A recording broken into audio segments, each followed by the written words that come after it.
இப்ப எதுக்கு இந்த டீலிமிட்டேஷனை எடுத்துட்டு சுத்துறாங்க அப்படின்னா, திமுகவோட பிரதான வாக்கு வங்கியான அரசு ஊழியர்களுடைய வாக்கு வங்கி அப்படிங்கிறது முழுக்க முழுக்க முழுக்க திமுகவுக்கு எதிராக போயிடுச்சு.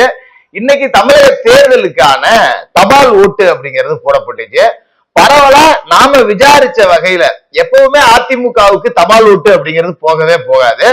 நீங்க திமுக படுதோல்வியை சந்திச்ச தேர்தல்ல கூட முதல் சுற்று அப்படின்னு தபால் ஓட்டு என்ன ஆரம்பிச்சா திமுக தான் முன்னிலையில இருப்பாங்க. ஆனா இன்னைக்கு போடப்பட்ட தபால் ஓட்டுகள்ல 100% ஓட்டுகள் டிவிகே பக்கம் போயிருக்கு அப்படிங்கிற மாதிரி தான் தெரிய வருது. அப்ப அரசு ஊழியர்கள், ஆசிரியர்கள் திமுகவை கைவிட்டுட்டாங்க. தேர்தல் பணிக்கு போகக்கூடிய எல்லாருமே திமுகவை கைவிட்டிருக்காங்க. காவல்துறையினர் மட்டும்தான் எப்பவுமே அதிமுகவுக்கு ஓட்டு போடுவாங்க.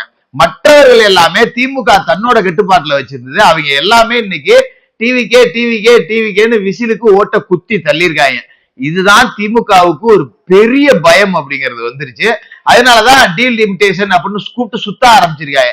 இந்த டீலிமிட்டேஷன் பிஜேபி எதிர்ப்பு அப்படிங்கிறத கொண்டு வந்து நாம விதைச்சிட்டோம்னால மறுபடியும் விஜய் பக்கம் சிறுபான்மையினர் போக மாட்டாங்க, இஸ்லாமியர்கள் போக மாட்டாங்க, கிறிஸ்துவர்கள் போக மாட்டாங்க அப்படின்னு பயமுறுத்திடலாம் அவங்கள. நாங்க இல்லைன்னா பிஜேபி உள்ள வந்துரும், எப்படியாவது எங்களுக்கு ஓட்டு போட்டிருக்கேன், இல்லைன்னா பிஜேபி உள்ள வந்துரும், விஜய் ஒரு சங்கி அப்படிங்கிற மாதிரி எல்லாம் நாளையில இருந்து அதிகபட்ச பரப்புரை அப்படிங்கிறத பண்ணிட்டே இருப்பாங்க.